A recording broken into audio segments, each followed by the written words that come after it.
All rise. Support court with Judge Bunderby is now in session. Judge, this is case number JVB 1062, Sanchez case. Thank you. You're welcome. You all may be seated. All right, guys, buckle up.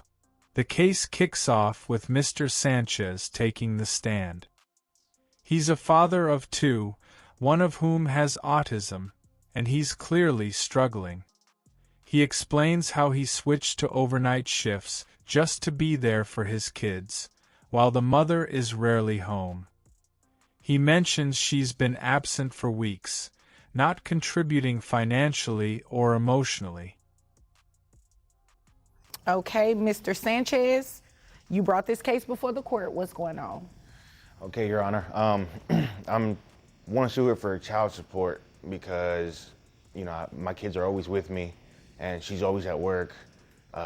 She's always working for the hospital. We said back then that we could do this together as one. I went so much as far as swapping complete schedules. I started doing overnight shift now, just so I can be there for my kids and everything. And now the judge digs deeper. She asks Mr. Sanchez about his job. He drives an 18-wheeler delivering hospital supplies, and how long they've been separated. The mother interrupts, trying to defend herself, but the judge isn't having it. Things take a darker turn when Mr. Sanchez reveals he's found painkillers and needles around the house, implying the mother might be misusing drugs from her workplace. She was supposed to be working for mornings, which she was, but she volunteered for more hours, and even when she's not at work, she's just never home. I don't know where she is. She doesn't call us. She doesn't call our kids. My kids are always wondering where she's at. And, I myself, sure, she can do what she wants as long as she lets me know where she is for her own safety. But my kids always wonder where she's at. They're always for days at a time. She's never home. And we broke it off several weeks ago. And only with my income alone, I can't really just do it with just me and my kids. Especially that one has autism. I've always got to take her to the doctor and whatnot. And for these past 3 weeks, I have not seen or heard from her, even as so much as trying to help out with the kids or anything like that. So I can't get it. I'm surprised she's even here at court today. Okay, when you say kids, how many? I have two. Two, all right. You mean we, not you? No, I have two. Ma'am, I'm addressing him. So he answered appropriately, and you'll have your opportunity to speak, okay? Okay. Okay. Thank you. All right. So you said you changed your job to now you work overnight? Yes. What is it that you do? I drive an 18-wheeler. I drive locally. I deliver hospital supplies. Okay. So I'm assuming that's how you all met? Beforehand, but we had the same interest in the medical field. Okay. All right. And how long has it been since you all stopped living together? It's been, I want to say, a month and a week already. Okay. All right. Is there anything else you want me to know before I move over to her? She just, for as long as I can remember, about 2 years now, she's just never been wanting to come home really. And honestly, I've caught her having some painkillers that I would only assume she's taken from the hospital she works at. She's either on painkillers or sometimes I'll find needles around. And here's where the mother tries to defend herself. She claims she works hard and provides food for the kids, but the judge isn't buying it. The judge calls her out for relying on tablets to parent and not spending quality time with her children. The mother's excuses fall flat, especially when she says, "The tablet works just fine." The judge fires back, emphasizing that parenting isn't about convenience. It's about being present. This segment highlights the stark contrast between the parents' approaches to raising their kids, and it's clear the judge is leaning toward the father's side. And whatnot. So I know she works at a hospital, so she's got to get the drugs from there. Okay. Is there anything else you want me to know? I just hate that it's really around the kids. The kids find it before I do most of the time. Oh my. Yes. Ma'am? I mean, I'm not sure where he's getting this intel from, but that's Obviously not the true. kids. I mean, Are you saying your kids are liars? they could be. I mean, I'm not sure. You're not sure because you're not around that much? I am around. I just have to work all the time. I mean, it's not my fault that, saving lives isn't important to him. No, I believe it is important to him. I don't think that's what he's saying. He's saying that you're not contributing anything. I mean, I am, though. Like, I feed them or sometimes, and You feed them? You'd agree with me that that's your responsibility, right?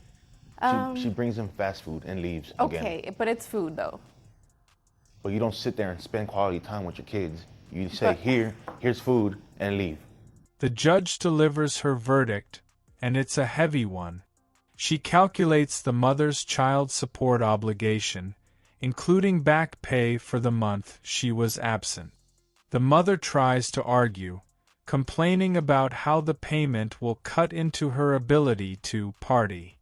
The judge shuts her down, reminding her that parenting is a responsibility, not a choice.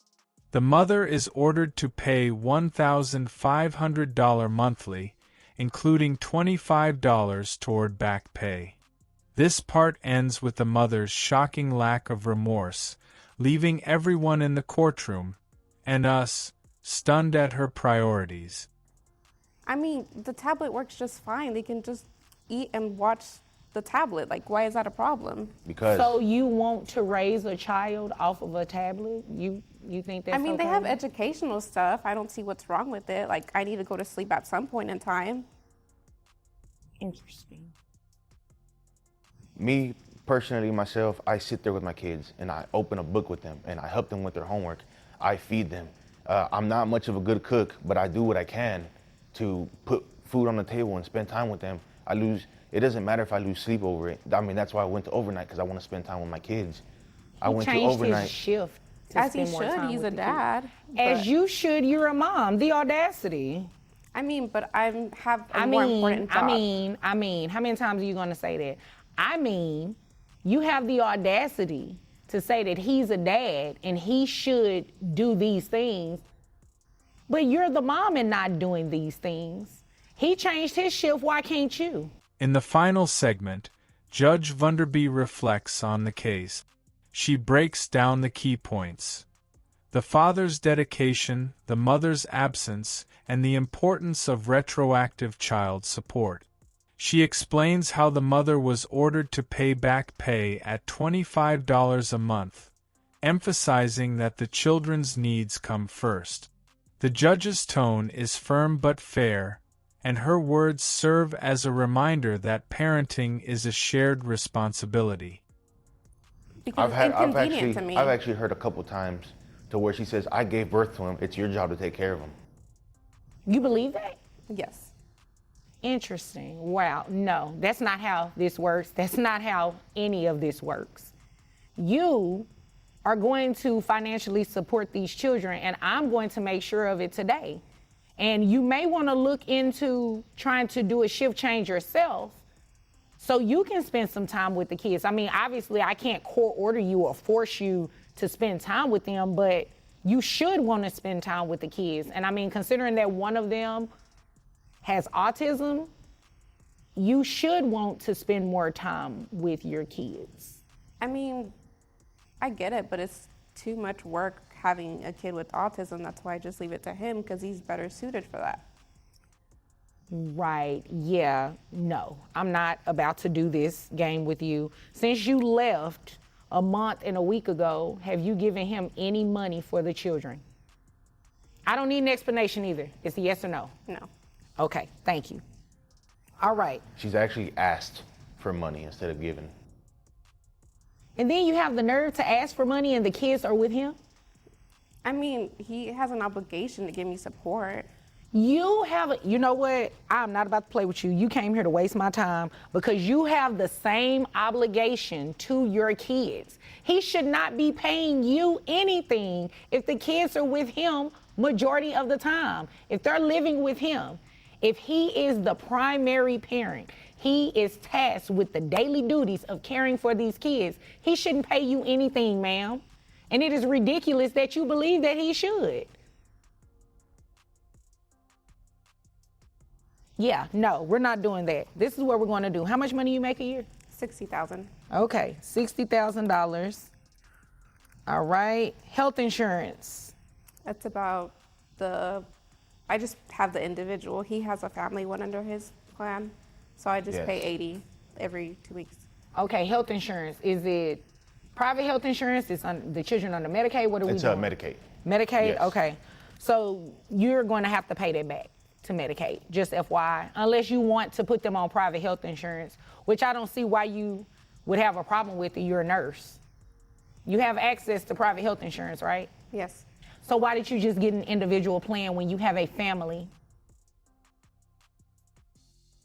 That was a question. Because it's his job to take care of them, and I shouldn't have to spend You know what? money. Don't say that again about what his responsibilities are and what his job is, because you're a mom, period. I mean, but I didn't sign up for it. Like, countless times I've told her, yes, it is my job to take care of our children. And you're as a doing dad. And I'm doing well beyond. She's not disputing that you're doing that. Yes, and I feel But like you're I'm not doing your part. I feel like I'm always not doing enough for my kids. I mean, but and you only also because I don't forced have me my to have other the half. kids. Like, I don't know why you're doing that. Because You don't want to have your kids? I mean, like, when I was pregnant, I told him I didn't want him because I wanted to go party. And, like, he was just like, no, we got this. And, like, how is it my fault? He wanted them. I didn't want them.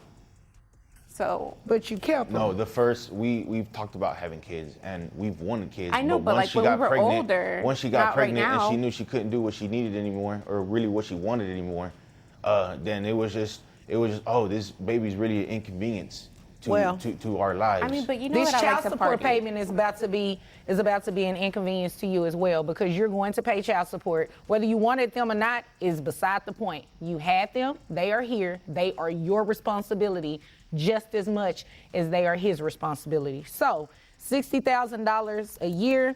I have your gross set at $5,000.